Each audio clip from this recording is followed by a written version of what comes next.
Hello, happy Monday, everyone. Welcome to Catalyst Energies. My name is Dee. Thank you for joining me. I am so grateful that you are here. Welcome to the Starseed Ministry, where we stream live on Mondays here on YouTube, and you can always catch the replay on BitChute and Rumble and Odyssey, of course.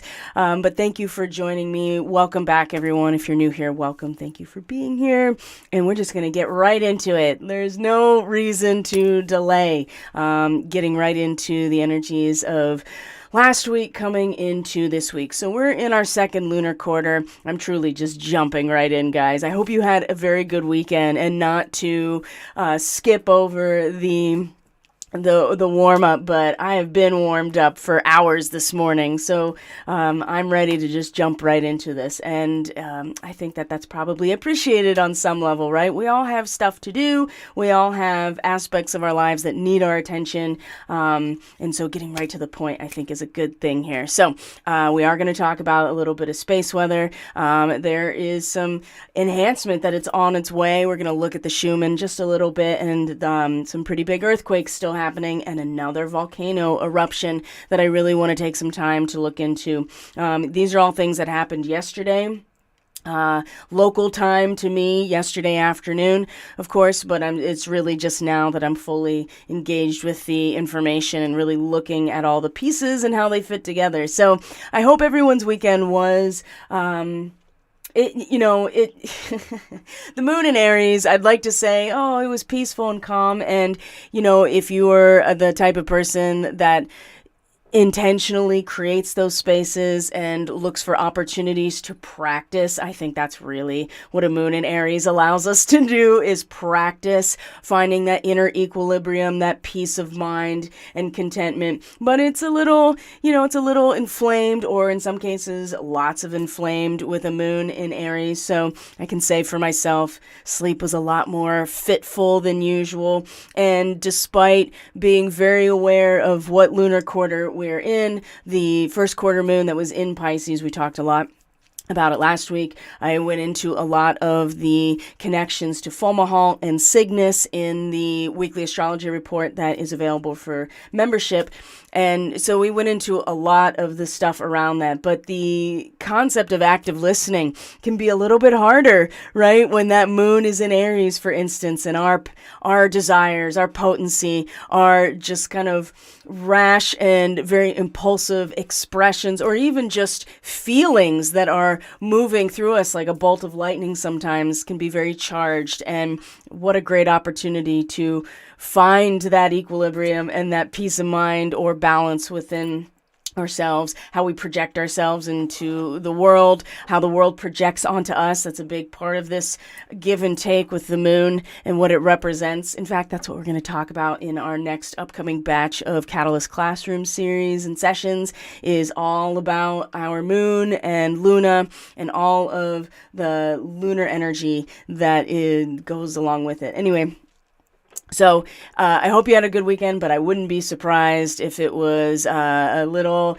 amplified in the rash or impulsive emotional area. Of course, we had all of these connections to Chiron that have just been going on since the new moon in Sagittarius, which was on, what was that, the 23rd of November? And we had Thanksgiving, and then we had the recovery from Thanksgiving all last week, which was really calm. It did feel like that there were some interference patterns starting to make their way into our experience. But we had a real good opportunity, I think, with the moon in Aquarius and Pisces in particular, to just really be a bobber on the water and observe and really listen. And so the concept of active listening was a big part of last week's reading, wondering how people were doing with that, and feeling the tension with that first quarter moon in Pisces that was really, I think, amplifying in a lot of ways this idea of each of us kind of quickening ourselves to what is going to be the best outcome for everyone at the spiritual or transcendent level, in terms of the way that I'm acting. Crisis in consciousness or action. First quarter moons are the crisis in action of what do I do? And then our sun in Sagittarius, that is one, especially conjunct Antares, right? The access to higher consciousness, really wanting to assist parts of ourselves, people in our lives, to want to receive the assistance as well.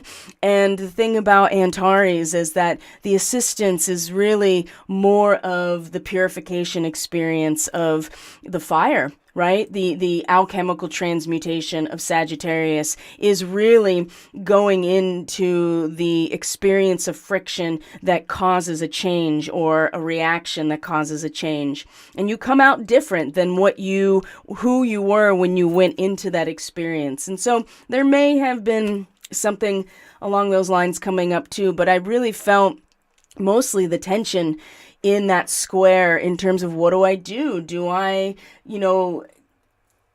identify and see people identify with not only themselves, but also that aspect of us that is connected to the sun and the solar energy is what most people, what they see, right? It's what we're projecting out into the world in terms of our personality, our individual identification, our own resonance, our own authenticity. These are all experienced as a result of our symbolic connection and energetic connection to our sun. It is truly the point in which all of our light comes from this body. And so that also translates to us. And so it's the part that is going to be more visual to people, as opposed to the lunar aspect, where it's something that we're experiencing. Maybe it's being projected onto us. Maybe we're projecting it out, but it has a lot to do with the way we adapt to the world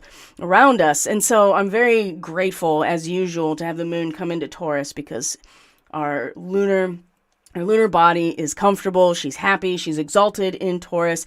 This really, it's like a percolating factor, right? The waters of our own inner experience can settle into the medium of our growth. And so we can feel emotionally secure when we have a sense of material security or value security, or just that there's something physical that is holding us in this experience. So it's a little easy to just kind of relax and get comfortable emotionally with the moon in Taurus, at least for a little while. Now, of course, the moon is crossing over her own north node or ascending node today. She's going to meet Uranus. So there's always the expectation here that there will be some agitation emotionally as a result of the connection to Uranus. But what I really want to share today, actually, before we get into this reading, which is really positive, actually, and it is what really inspired the title of today's transmission for the Starseed Ministry, which is that the seed already exists. And surely Jupiter in the last degrees of Pisces right now is going to be in a square to Mercury soon, is going to be in a square to Venus soon, as well as they both come into Capricorn this week, right? It's the wisdom, the understanding, that narrative that the ninth house in Sagittarius represents becomes so crystallized at the end of Sagittarius, to the point where it is like a sculptor at work, and you're going to actually see this imagery in the reading today. And those beliefs, those stories that we find ourselves within, those narratives, that pattern or that mosaic of all the threads that we've woven together into a broader scope, they start to crystallize and become a structure and a form in Capricorn. And so each in turn, Mercury and Venus at the very last degrees are going to square Jupiter, who rules Sagittarius, okay? And so, and also rules Pisces as well, as a co-ruler of Pisces. And so the broad understanding itself and the expansiveness of Jupiter, that is really like the firmament itself, right? That is the dome that covers all of our experience into this one pattern, or this mandala, or an astrological blueprint, however you want to look at it, a belief system, a philosophy. All of those things relate to Sagittarius in the ninth house. But what is brought and crystallized brings with it the seed of the next cycle, and it's already here. It's already embedded. It's already going to come into fruition when Jupiter steps into, well, I shouldn't say steps, but Jupiter moves into the sign of Aries, right? And Jupiter's already been here, and so there will be lots of expansion into new enterprises, lots of expansion into the impulse to bring our desires forward, our impulse to be ourselves. But of course, we have Chiron here. We have a full moon coming this week that is directly conjunct Mars, also ruling the sign of Chiron. And yesterday, actually, we had the sun at that 13 degrees of Sagittarius, the third of the 3 trines over to Chiron. That happened yesterday as well. And as we're going to see, there was another really large volcanic eruption in Indonesia. And as far as I understand it, it's the same day it erupted to the same day that this same volcano erupted last year in December. So there might be something about this degree in particular of rectification and, the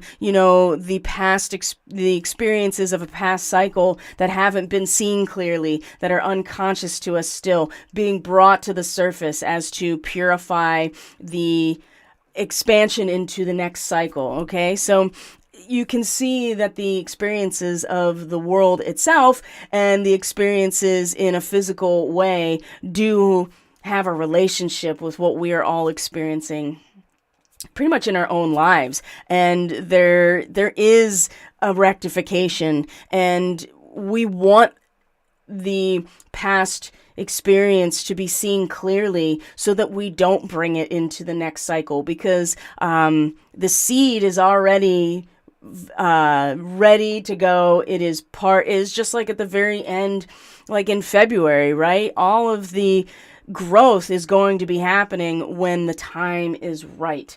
But everything that has gone into making that seed viable is something that is also playing itself out right now. And every time we have a square, that Mercury squaring Jupiter, Venus in Sagittarius in a square to Jupiter, it's going to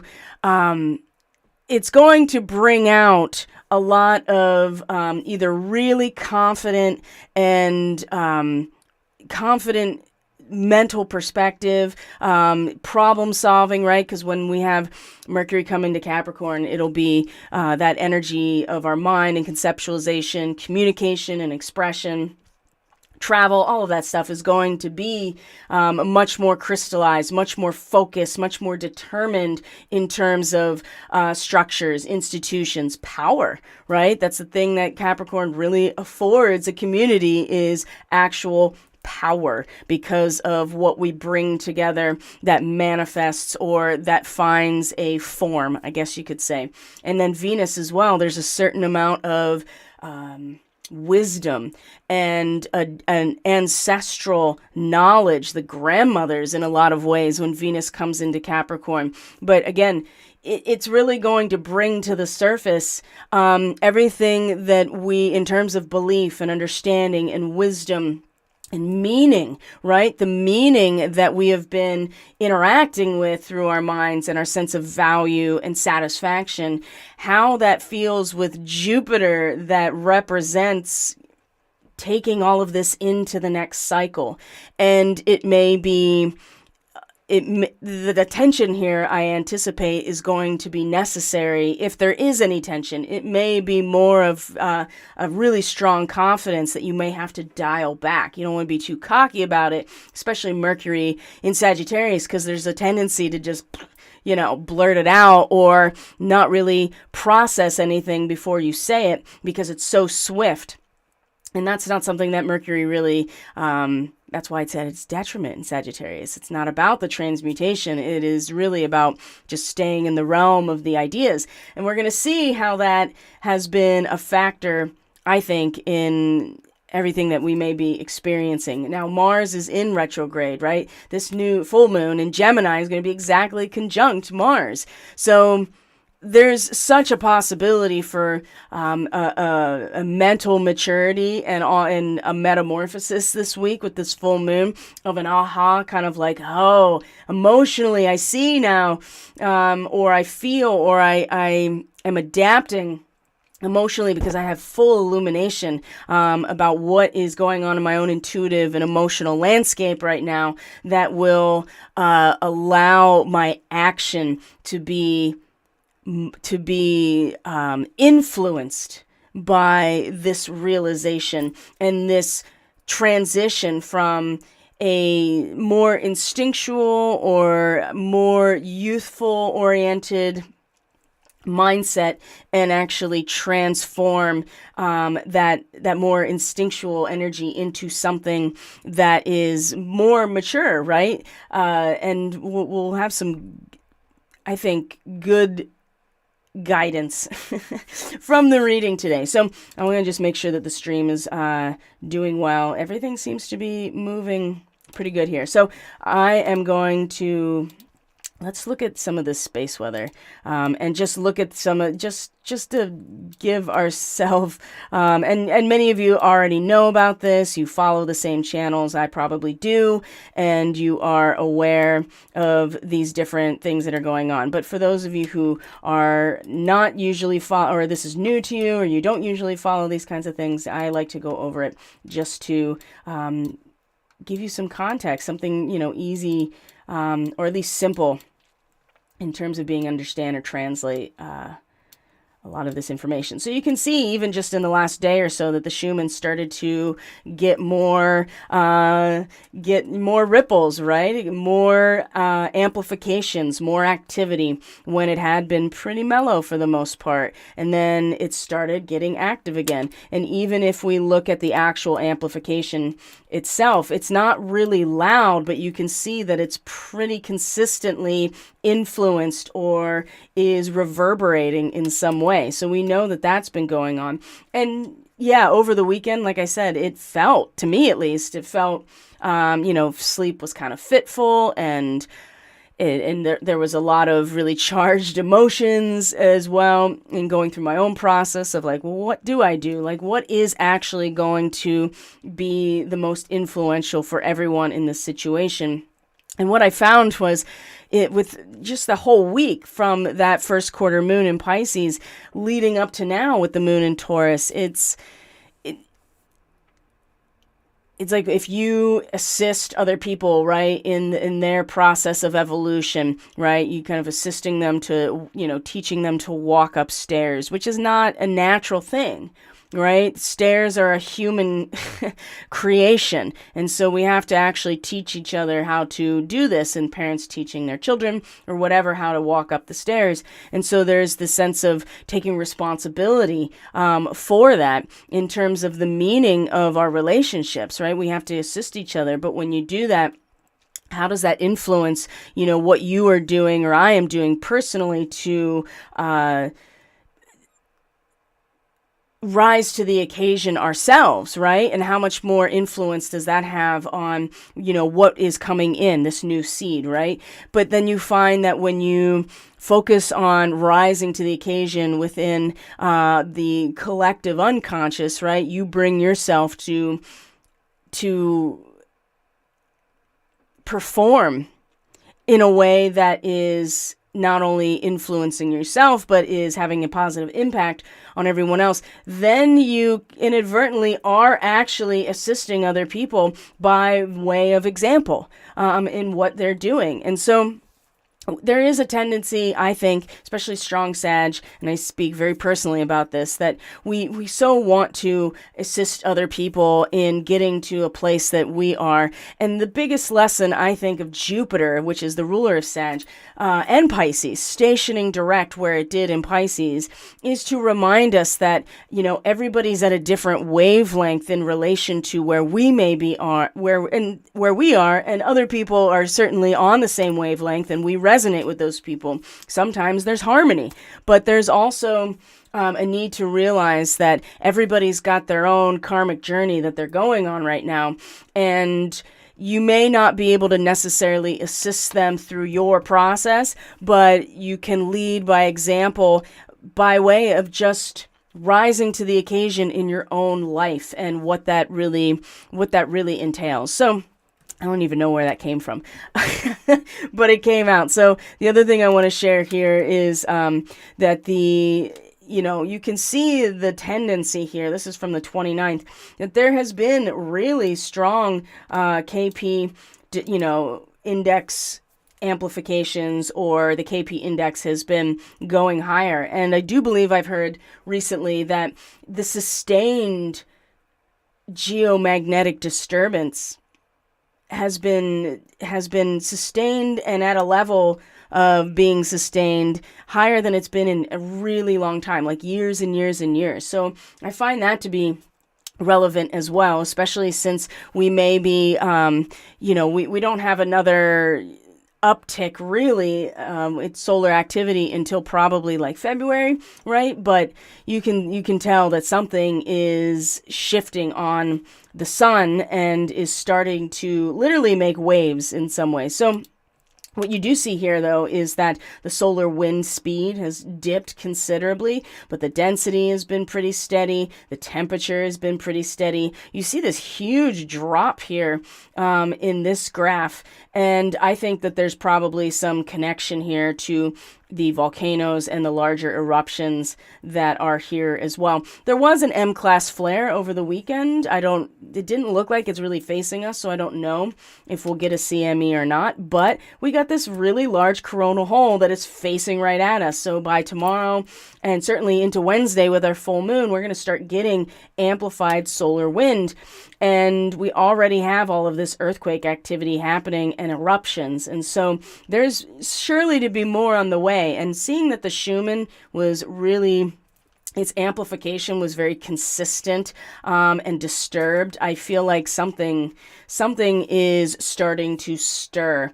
And it doesn't necessarily mean it's crisis mode or if it's anything to be scared of, but we know this because this was the energy of the new moon in Sag, right? The stirring up of our unconscious based on the breath of spirit coming in and doing that. And now we'll have a full moon in Gemini with Mars that is going to, I think, really amplify not only our experience internally and emotionally about our desire for like a cultural rebirth in some ways. We're also going to feel, I think that that feeling and that realization is going to influence our action, even if it's our action that we're taking internally with the Mars retrograde, even if it's that action of listening, of realizing that, we keep battling these things that we know are, we've recognized on some level collectively. And I say this because I'm just seeing it in so many different areas of my own life and just people I'm working with, that and myself, that we've gotten to a point, it feels like, that we have recognized the aspects that that are working against us or have caused us issues in the past or are continuing to add to our trauma. But the thing is that we want to kind of push them away instead of actually getting real information out of those experiences. And that's where the act of listening comes in. Of course, we want to show compassion, and we're going to see that a lot in today's reading as well, how important it is that we are simultaneously experiencing and expressing this compassion for people while at the very same time being present and extending what we want out of the situation very clearly and without any expectation or judgment, just being true to ourselves. And we may find that that's, like I said earlier, exactly what needs to happen in order to lead by example if you find yourself in that position. Maybe you're someone that is really struggling with some huge mental health challenges, emotional brick walls that you're finally ready to break down but don't know where to go next, right? This full moon is going to allow for a realization, I think, that we can act on that hasn't really been truly available yet, because it is been stirring, and the alchemical fire has been moving below the surface and making change. It's now just going to start surfacing, and I really have a lot of how do I say this?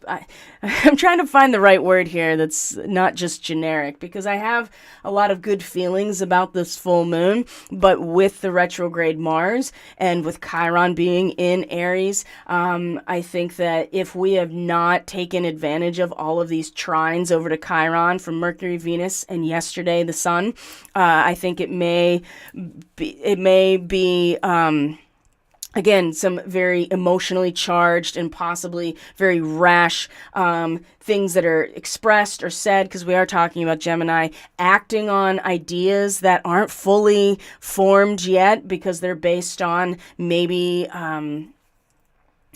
because we want so badly to experience this transmutation that we'll kind of push it into action before it's really time. That's a big part of where Chiron has been. And in its retrograde, you know that it's going to come back over this point later and be active, right? Or be something that we are experiencing in our outer life. Right now, it's something that I feel like we're experiencing on the inner plane and having an opportunity to internally work with this energy and our own sense of shame or victimhood or the need to be a savior, feeling like we have to save the world. Like, that is an unbearable weight that I know for me personally, I carried around for a long time, because it was coming out of guilt and shame, especially if you're a starseed or you have really strong past life memories. This is driving a lot of us because of what we've been learning through the course of our own evolution at a soul level. So this coronal is facing us now, and so it's just gonna keep amplifying that stuff. And you know, I think that a little of column A, where it's completely natural, and a little of column B, which is it's most likely being enhanced or using certain types of technology to capitalize on this energy to bring more artificial chaos into the experience. I think that that's definitely there too, and it's up to each of us, right? It's up to each of us how we are going to address that and to hold ourselves in the face of all of that information, whether it's conflicting, whether it's disturbing, whether it's confirming, right? It is about finding that peace and equilibrium. And like I said, it's going to be a little difficult with Mars the moon crossing over Uranus today, but that is a short-lived experience, right? That's just an opportunity to be like, oh, I can feel agitated, right? Because none of the things that especially with Uranus and its retrograde, none of the things that have in the past that I have come to value and know and to really identify as something that has meaning to me, those are important things to hold on to, but they are not going to be able to confirm where we're going.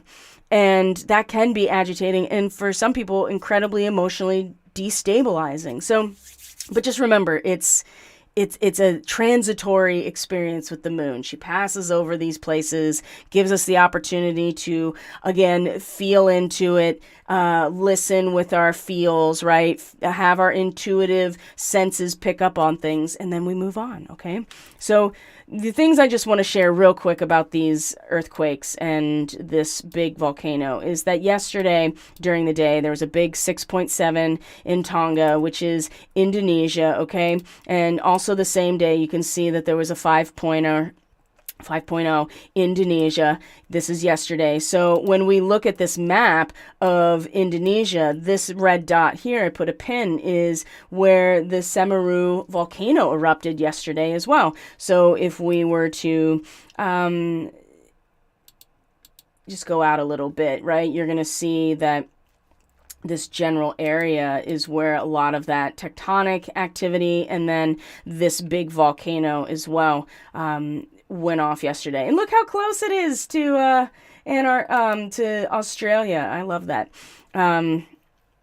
not that I love that there's going to be seismic activity and it continues to be so. I just love this part of the world because I'm so unfamiliar with it in so many ways. I mean, I've been to this coast of India, and that's about as far as and Hawaii. I've been to Hawaii.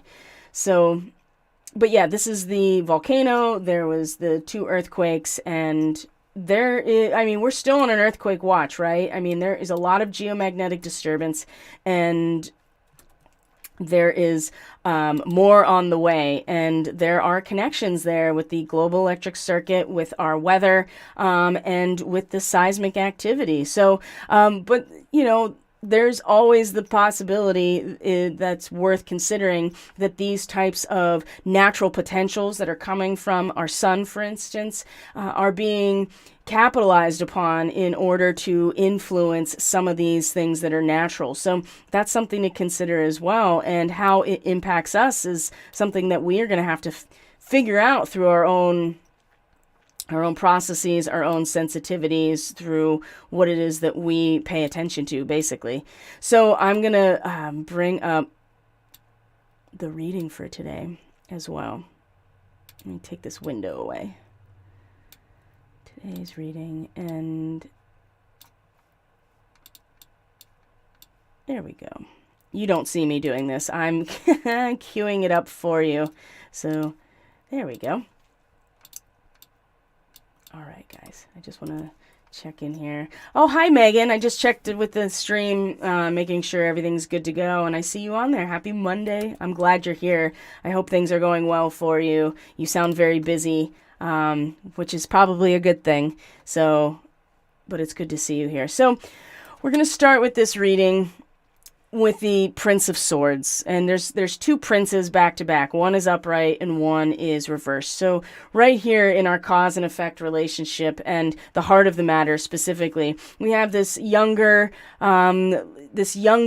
robust type of mental energy. Okay, now the Prince of Swords is the heir of air. The Prince of Discs is the heir of earth, and that's reversed. But we also see a lot of earth, pentacle, nuts and bolts energy, the 6 of keys, the 3 of keys. We'll go into that too.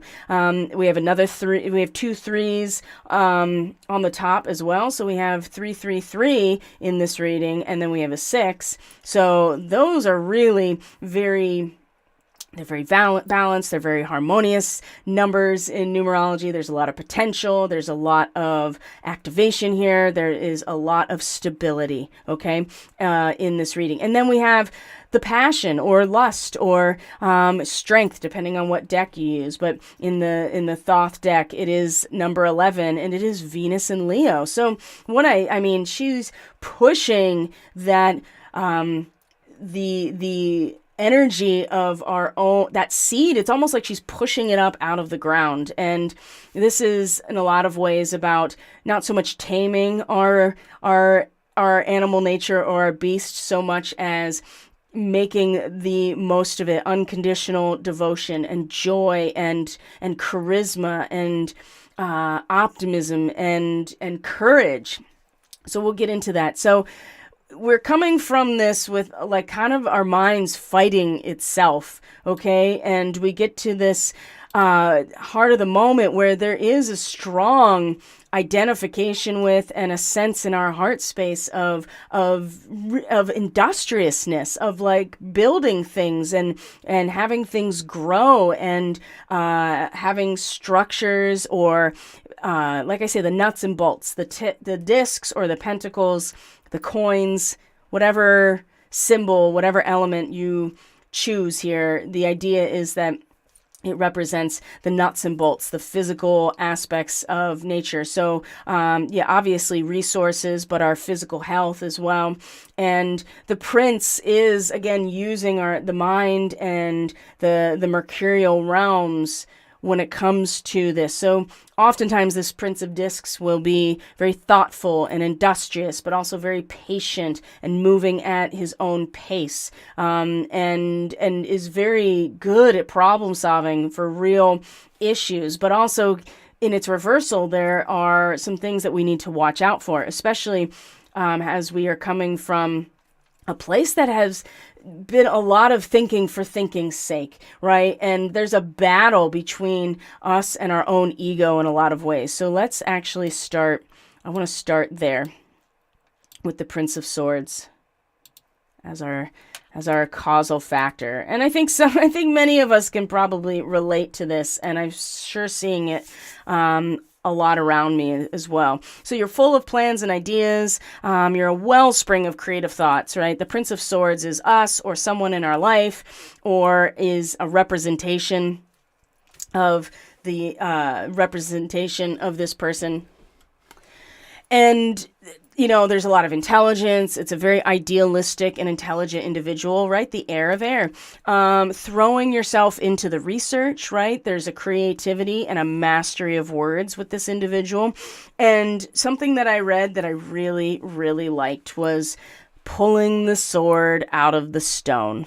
I really liked that imagery for this card because it does seem to represent the Capricorn to Aquarius transition. And there is a pulling the sword out of the stone when you have a Capricorn, right? Because the stone is Capricorn, and Aquarius is a fixed air sign. And it's, only the person who is able to do so pulls the sword out of the stone, right? And so, and this is upright too. So I feel like for the most part, this has really been a lot of the Gemini energy of Mars, even in its retrograde. And before that as well, that there's a lot of creativity, there's a lot of plans, there's a lot of ideas, there's a lot of throwing oneself into the research and really meeting the challenge of civilization over the stone, the stone essence or the solidified essence. But then you have right after this. Now, before I move on, let's just look at this for a minute. I mean, you can see that there's a bit of a flightiness to this, right? Because this Prince of Swords is all these little ideas related to the main figure here are the ones pulling this chariot. And yeah, there's some geometrical balance here with the triangle in the circle, and you can see that there's like a pyramid in this circle, and there is a sense of movement and action here, but there's also this sense that the individual is being pulled by, kind of all over the place by just little versions of the ego, little versions of the self, little ideas. And so there's something about that as well, because this can only take us so far, right? And when we have this Prince of Discs, this is a totally different energy, right? This, again, you got the bull, right? The Taurus bull pulling this chariot that is all circles.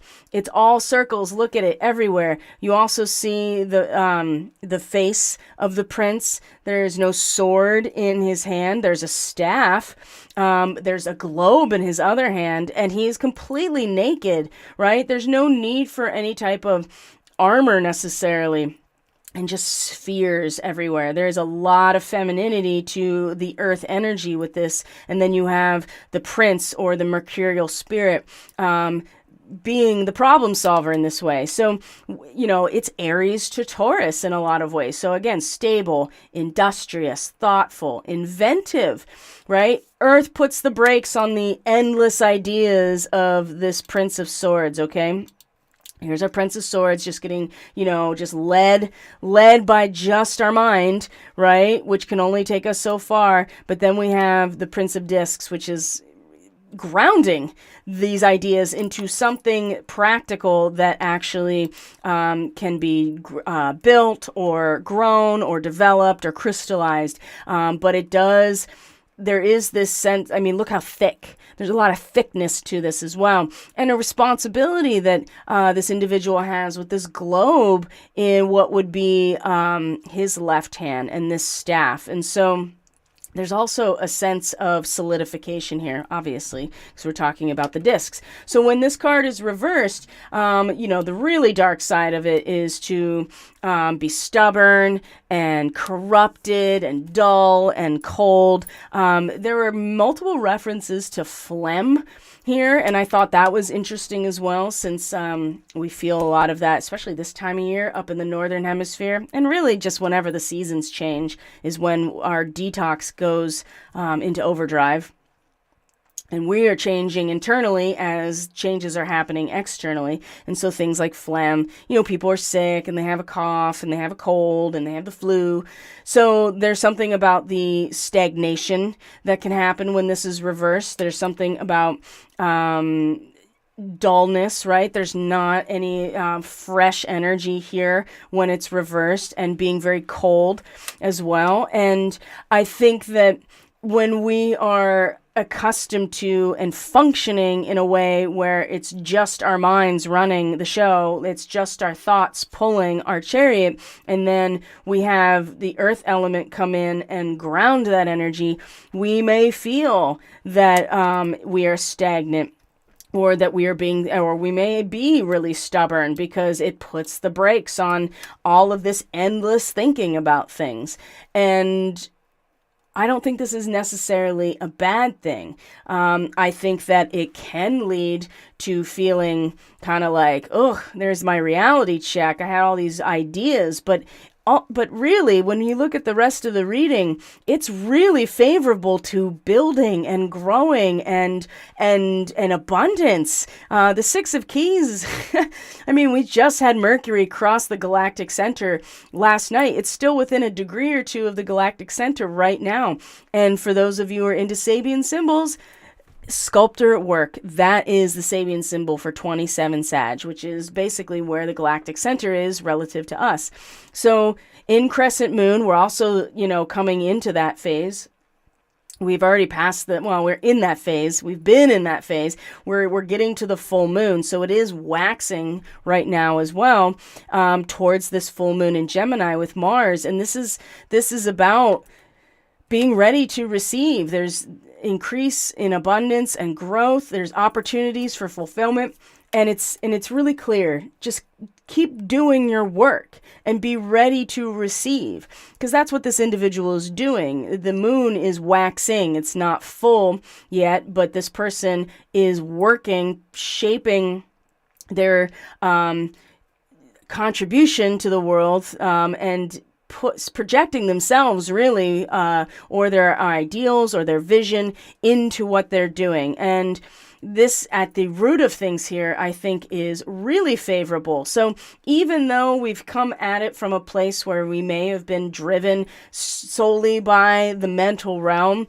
even if we are feeling really kind of like restricted or phlegmy in some way, if you want to think about it, or feel kind of bogged down or putting the brakes on all of those ideas, it's because we got to start really bringing a form into reality. We actually have to start applying those ideas to a form. Now, this reversed Prince of Discs could very well be a reference to all of those positive attributes in the internal process, okay? And it's us as a vessel that we are now working on, that will be ready to receive abundance, and that we, at the root of things, or in our subconscious, or what hasn't totally manifested quite yet, is this fulfillment that's on its way. But what we are paying attention to, where our conscious awareness is, here's our Three of Forces. We've seen this before too, the bird's nest. So there is this focus right now, and at least an awareness of this force of creativity, this force of expansion, and the focus on starting something new or expanding what already is. And again, there's this element of work. And the forces are even more so about work, because it's a fire element. So there's action. So we have to actually build the nest, right? We can't just, and this again is one of the ways that people get caught up in the so-called law of attraction, because it's not really about it's not really about manifesting so much as creating the resonance that harmonizes with that you want, right? And it comes from our subconscious as well. So where people get tripped up is that they can intellectually, or even in their emotions, in many ways, they can identify what it is that they want, what it is that they want to have, where they want to go, what they want to develop in their lives, whatever it is. But then there's no concerted action in that direction. And this card really is a big part. You have to build the nest, right? And so there is this sense of expansion and creativity and putting some work into creating the space that is going to allow for this new growth to come in. And this is where I think a lot of, where we can be focused. And what's interesting is that at the root, like, there's so much that's already come along, right? There's so much of our sculpture that has already been created. There's so much of ourselves we've already projected into this situation. So we got to keep going. And knowing that this is, in fact, the work we're doing in order to invite in whatever this next stage is, right? The new moon began a process of stirring what was at the root here, which is really shown in this card, in these readings, and stirring it via the influence of something outside of us, or something that is more spiritual. Okay, so we do see this need to create the space. I mean, this is pretty amazing, right? I mean, what to expect, our outcome, our effect of all of this is passion, right? I mean, this is what everybody's really looking for. Creative development of our passions leads to enjoyment, vitality, energy. We want to be successful with what we are passionate, and we will be more successful when passion is put into our endeavors. So we want to put our energy into places that we are passionate about. And this suggests that we really have an opportunity here to do so, as long as we are not exclusively just being drawn by the idea of it, but we actually do something physically to, in terms of our own hearts, right? The center of our being, and try to flip the script a little bit, maybe, in terms of if we're feeling stuck or stagnant, right? Because we have to actually, as much as outside of this realm of existence, time has a completely different nature to it. It's still something we have here in this existence. And that means that we can have ideas about things, but them coming into fruition means we go through the cycle of time. And in fact, Asteroid Ceres, who is the goddess of the grain, goddess of agriculture, in late Virgo, right, in pretty much an exact trine to Pluto, it's through the perseverance and through patience and through a sense of determination and resoluteness and refinement in some ways that we actually will mature and bring these parts of ourselves forward and be able to harvest truly what we have put our energy into. But we also have to actually put it into some sort of physical form and action. And this reading is basically giving us all the tools to do that, and even indicating that there is this access to passion, joy of life, charisma, vitality, natural power that is available to us, that when we put ourselves and project ourselves into the world. And again, this was part of that. What do I do with the first quarter moon in Pisces, right? What do I do? It's not an either or with a square. You just feel the tension of the situation and you learn from it. And not even leading by example, just being an example by being you is going to have a lot of impact, more than you would ever realize. And that's, I think, one of the only real ways of moving forward successfully, is to do that. So we see the chess game. We haven't seen this in a while. So this kind of is a signal to me that the next level of this nonsense is being brought forward right now. And I'm sure that's something that we've identified already. It's been a little too quiet. Like, there are things that are happening, and we do see that there are things being stirred up in certain areas, social media and Twitter, and what is being brought up in that area. You know, there's a lot of things that are making themselves known now, and coming up from below the surface in many ways. But I also see here that, you know, everybody does have their own agenda, and we have to be really discerning. And I would say with the honeybee as well, as part of the guidance around all of this, because this is the 3 and the 6. So we know that there is something of a physical nuts and bolts nature to what is going on at the root of us. And again, we kind of get pulled into, we want to, you know, what can we do to assist others, or how can we get the help that we really want?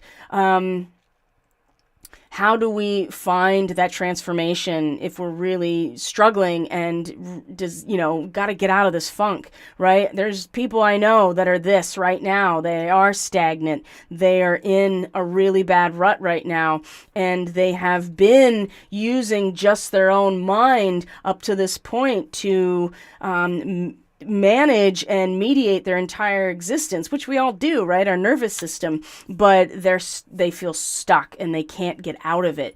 Not realizing that there's actually this energetic potential here of getting out of it by chipping away one piece at a time to create that version of ourselves. Now, the 3 of Keys, when I say the chess game here, it does often indicate a type of political conflict, all right? And there can be difficult interactions in many group settings right now. Family settings, any kind of social settings, maybe your work environment, and certainly on the political and social stage as well. And people are really out for themselves, even though there is a clear division here. And deceit is very present. And so this is another indication to me that it's time to take another step back, right? And maybe there are battles that we're participating in because we are kind of stuck, that we don't need to give our energy to. So it's important that we're objective and we treat everyone involved with a deeper source of wisdom rather than getting caught up in the tit for tat or the conflict between ourselves and maybe another person or some other, our own history as well. That could be part of it. And there may come a time when we have to distance ourselves completely. But for now, maybe it's just worth being an observer, right? There's that reflective listening, but from a position of, everybody is going to be either on the chessboard if they want to, right? We all have to make our decisions. And how can you chip away at this beautiful sculpture and really project yourself into the world when you're caught up in the chess game? As long as you realize it's a game and you're like, I'm watching this chess game and I'm enjoying it, get your popcorn out and enjoy it, right? Because you know that that's what it is. But, not everybody is having that experience either, and some people are caught up in this.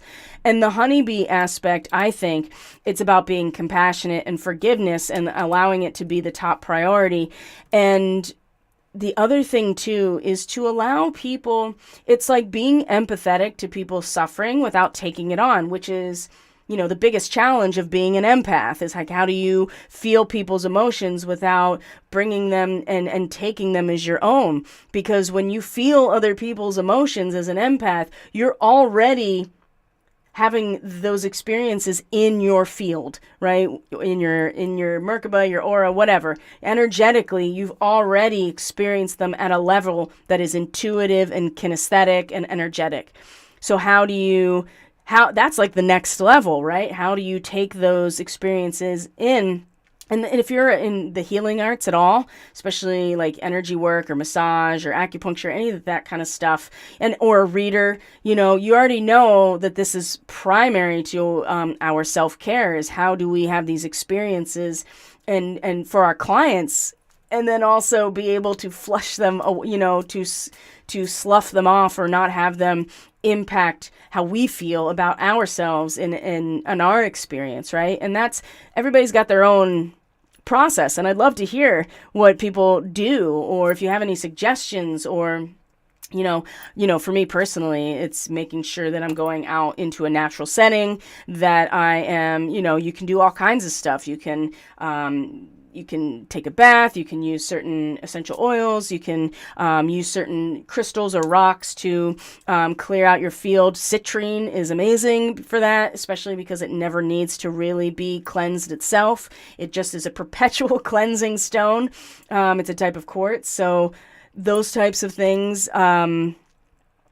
Washing your hands under cold water, putting your hands and feet in cold water, especially running water, does wonders for this kind of stuff. Anyway, those are just what I do, right? What do you do, right? What do you do to be able to be fiercely and objectively compassionate and forgiving and present with people without turning yourself off, and certainly without taking on their experience as if it's your own, but still being present and active listening? It's really not easy. And we're not taught this, we have to figure it out later. And it takes a lot of, it takes a lot of work to go against all of our actual programming to basically be loosh factories for each other. So it's interesting that this is here with the increscent moon, right? That we're bringing our own, keep working and bringing ourselves into this situation, into existence, right? Projecting our own self and our own creative vision into something physical. And maybe that in itself is what we are creating, or at the root is developing, that will allow for us to be compassionate and forgiving, allow for us to step away from the conflict enough to realize it's just a show, and be able to have compassion for those who are embroiled in it or who are caught up in it, and for ourselves. My gosh, right? Like, it's okay if we have been duped, right? Because that's, a lot of resources have gone into shackling us into specific narratives so that we can't actually expand them, which is what the ninth house in Sagittarius is meant to do. It's a mutable sign. It is not fixed. And it's certainly not cardinal. It's mutable. It's meant to expand. It's meant to be malleable. It's meant to have infinite potential. And the thing is that we think, those things get crystallized into structures and all kinds of institutions that are really difficult to get out of. And I think having compassion for people who are in that situation is a good thing as well. Now, that doesn't mean that we just, get walked all over. And in fact, we want to stand up for ourselves. We want to speak our truth compassionately and respectfully. No attachment to outcome, but we also, show up, be present, listen. Right? You don't have to fix it for everybody. You don't have to necessarily have any answers, right? And you certainly don't have to take on anything. And maybe if you're also struggling, perhaps just showing up and listening, even when you're like, I just don't have it in me, because you may get some information or perspective that is the thing that's going to change everything for you. And sometimes it's as simple as asking for what you want and seeing what happens. You'd be, how many of you have been like pleasantly surprised when you actually just stood in your authentic self and in your voice and did this? And then you were like, oh, in your mind, it was all built up into this whole thing, and how you just been present and speak and say, this is me, this is what I need. And then people respond to you just like, okay, right? I think that goes a long way as well, especially in terms of what we are doing to invite in new growth or expansion. We have got to ask for what we want from the universe, and not in a way that's like, I don't have it, so you keep asking for it because you don't have it, but you have to be open. And I got a really good piece of advice recently that really has a lot to do with this Three of Scrolls, about setting your course, right? And it's not, it it's about broadening those horizons, but one of the things is not limiting ourselves to either one direction or option, right? You may find that things come to you that you are wanting, that you are resonating with, that you have been putting your work into actually cultivating a vibration or frequency that is going to bring you the things that you need and that you want and you desire. But they may not look, they may not look exactly the way that your mind wants them to look or your ego wants them to look. And so the Three of Scrolls is about widening that scope, right? To allow yourself don't limit yourself. And we are expanding, right? We are inviting in new growth or expansion with this Three of Forces.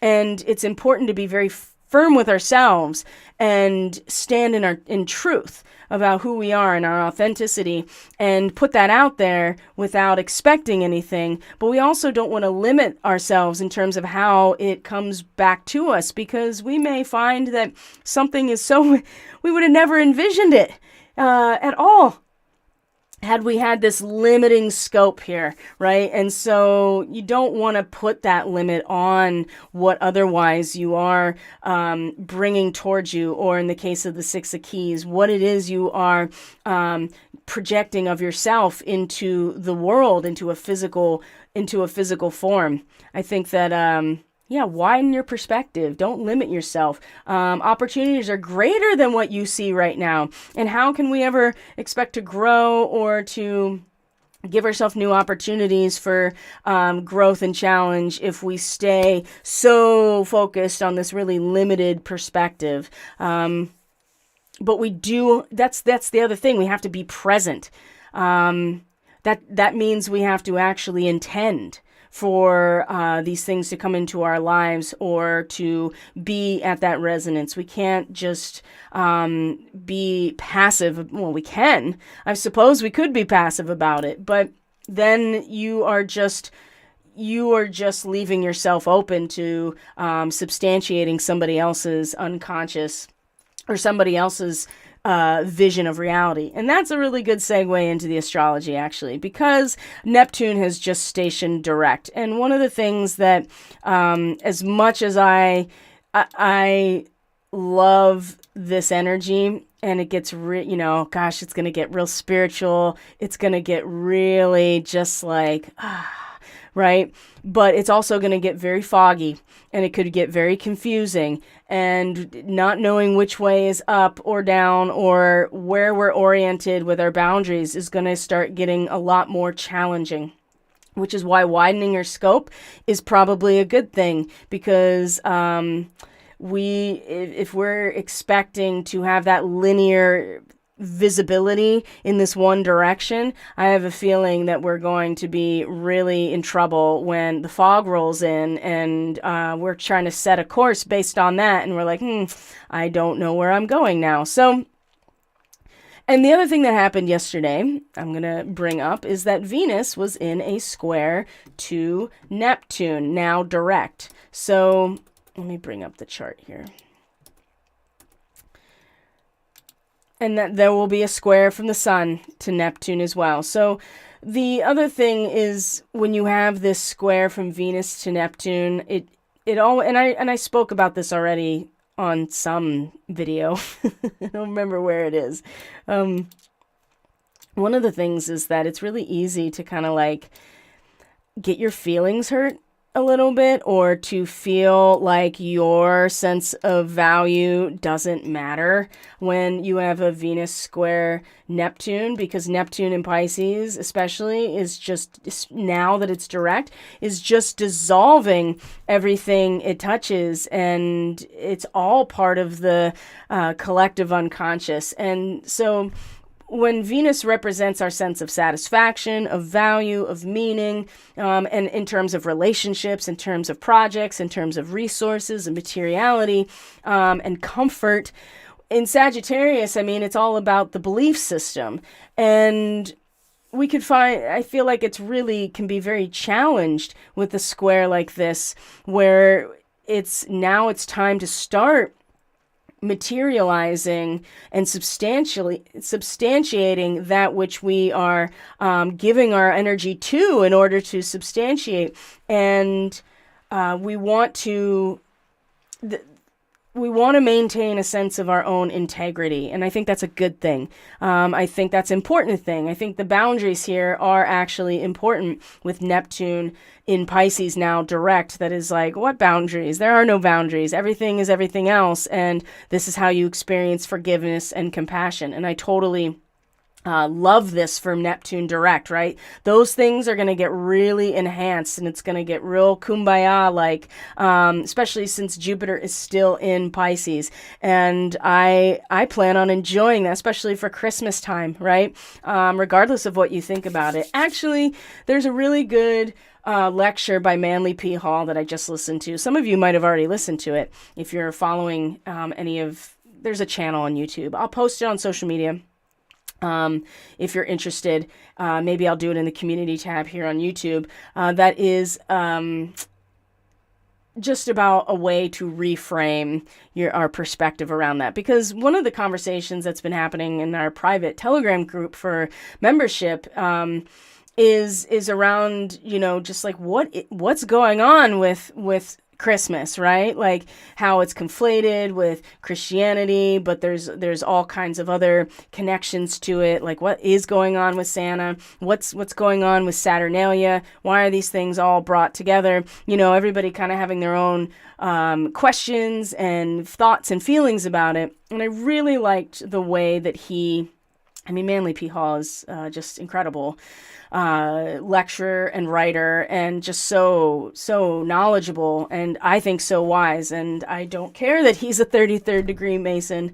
And that gets into kind of what he speaks about in terms of, reframing all of these things down to like the very basics of what we're here to do and what's valuable to us. And there's something about this Venus in Sagittarius like this, when it was in square directly to Neptune yesterday, while Sun was trine to retrograde Chiron, as the rectification and the old cycles are just completely, coming out through our own voice in many ways, right? It just has no choice but to be expressed or to be seen for what it is. And it either is triggering us or giving us an opportunity to heal. And it's like being an immigrant where you consciously accept that you're going to a new place and you're going to conform and assimilate to the new place that you're going, right? But you also have your own inner sense of self that is maintained as you are going into maybe a new philosophy, you're traveling to a new place. Sagittarius in the 9th house has a lot to do with that broader cultural perspective.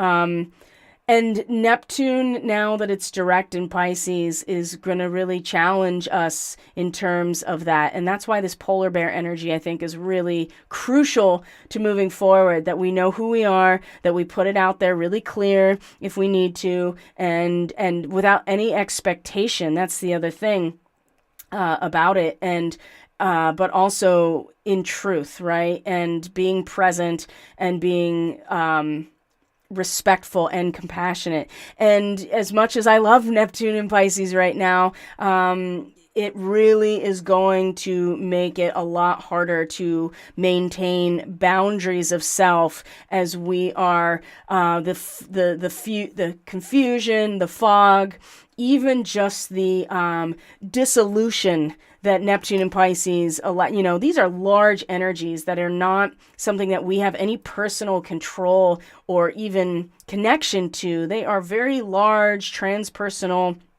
large time-based, or larger tracts of time that are being influenced, very generational, right, with Neptune and Pisces. And we're talking about the collective unconscious. We're talking about the collective's karma, okay? And so in terms of our comfortability, we may not necessarily want to assimilate. We may not necessarily want to give up all aspects of our old belief systems, right? But that's part of the conscious and intentional movement into a wider base or a wider scope. And there's something about that square that I think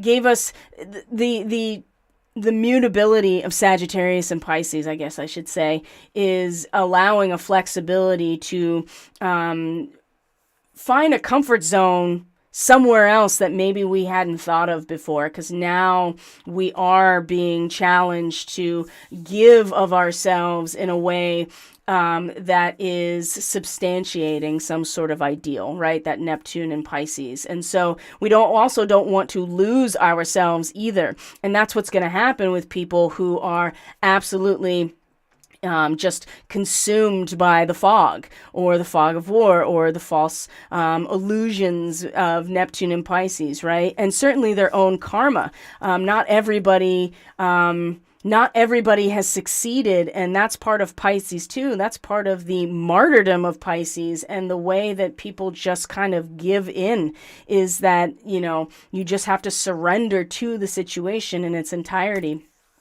And so, I think that maybe shifting our comfort zone a little bit may not be a terrible thing, but we also don't want to completely give ourselves away and forget where we've come from. And Venus is what we embody, right? And so where we feel satisfied and comfortable. So if you're feeling like, I'm not sure about this, that's okay. I think that that's a big part of it, but you also can see how easily your sense of satisfaction and value and worth can get really challenged by the influence of Neptune and Pisces and this torrent of water and emotional energy and the karma of the entire social structure that you're in. It depends on where Pisces is in your chart too. So the mutability is a good thing, but it also could be too good of a thing. And again, the polar bear seems really important in terms of not losing yourself. And then you have the honeybee that is like, but you also want to make compassion and forgiveness your top priority. And so that's a really great way to make use of this Neptune and Pisces, is to cultivate real compassion and a sense of forgiveness at a level maybe you have not necessarily comfortable with yet.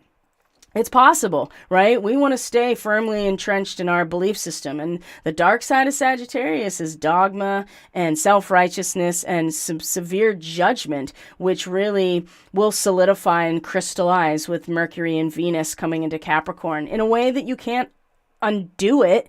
It will run its course, and it'll eventually have a karmic impact, just like everything else does. And you take that with you into the next cycle, which is Jupiter right now holding that space before it comes back into Aries. So I'm going to check in with the stream here, see what's going on. Happy Monday, VZ. And Megan says, very busy, been a bit disconnected, but having intense dreams.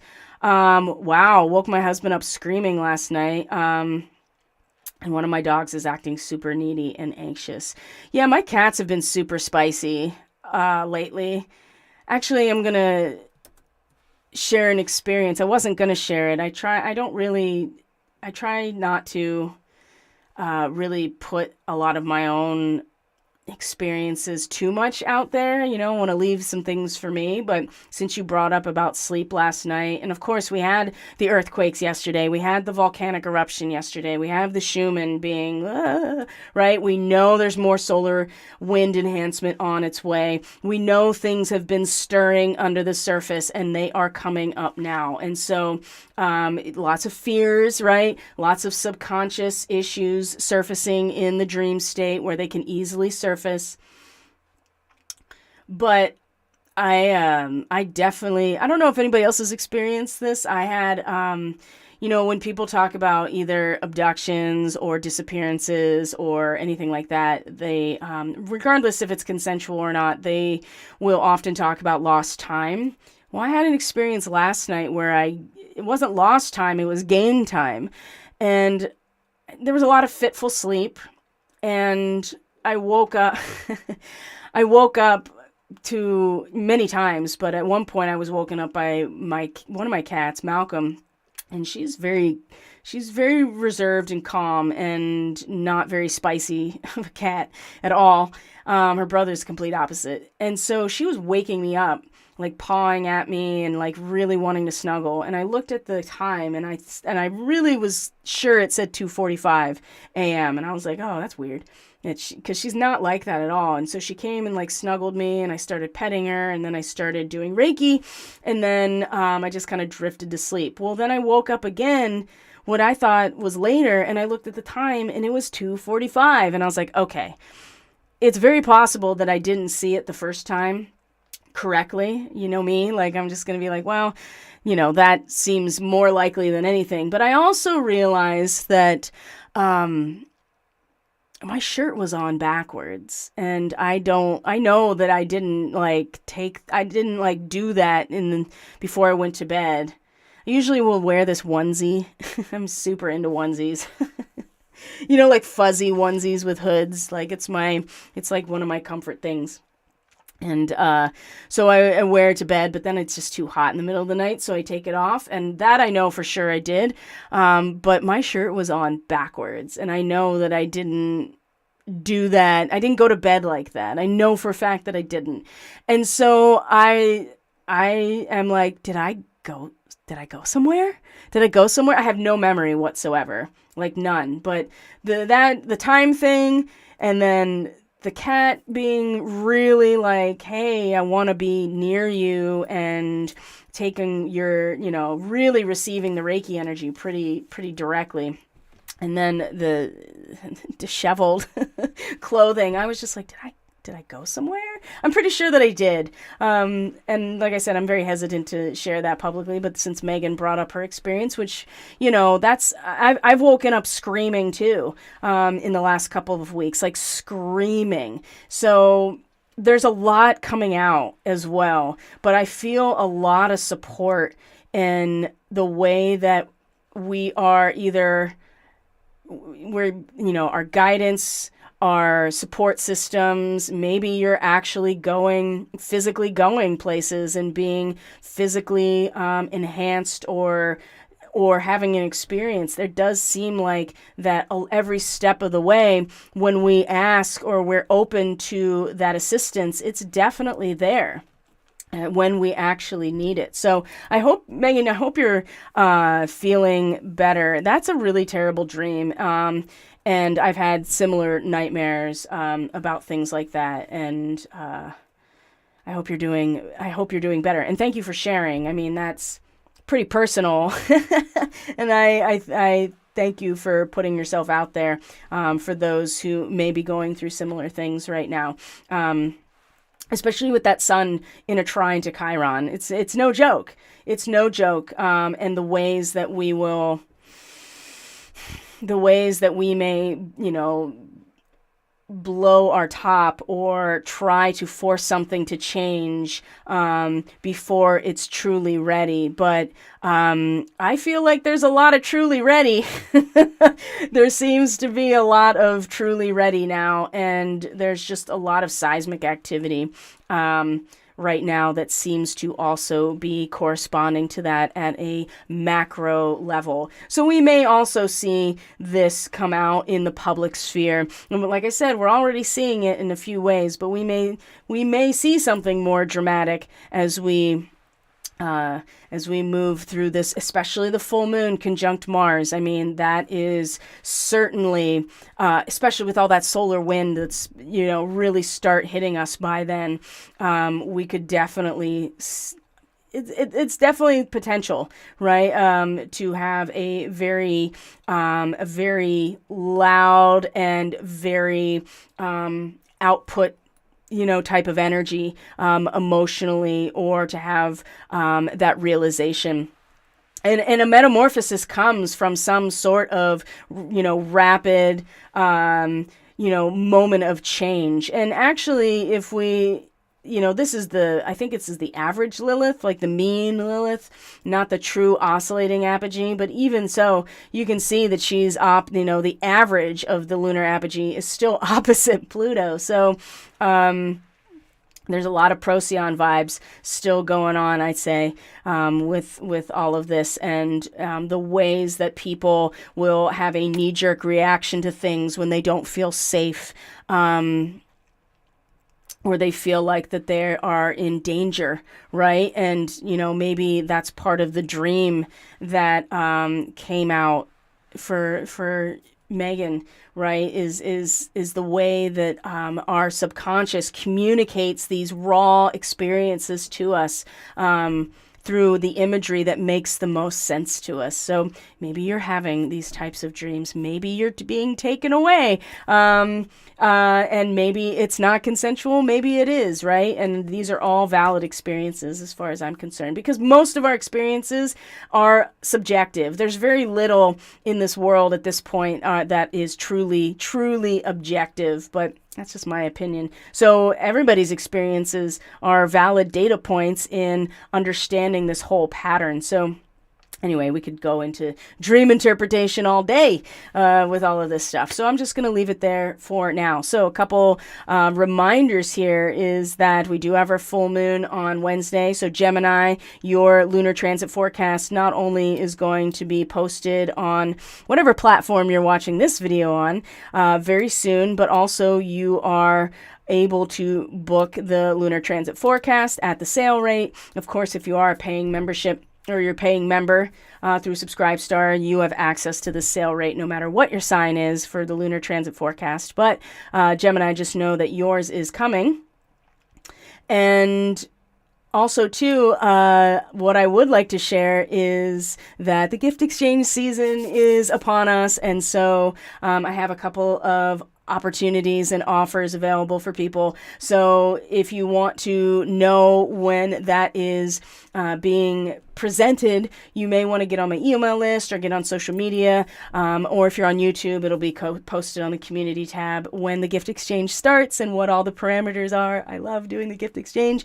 It helps me. I love to give to all of y'all. So free mini readings or micro readings or Reiki energy work. And also I'm going to be offering a free month of membership too as part of the gift exchange. So you can find all the links for everything in the description box below in terms of social media and the website, how to get on my email list and get access to all these things. So thanks, guys, for being here. I truly appreciate each and every one of you so very much. I feel pretty good about this week. It does feel kind of like, whoa, but it also feels like we have all the tools we need to keep doing what we've been doing, right? Keep working at shaping our reality to reflect our own inner vision, right? And realize that not everybody's in the same place as us, and that we can still do that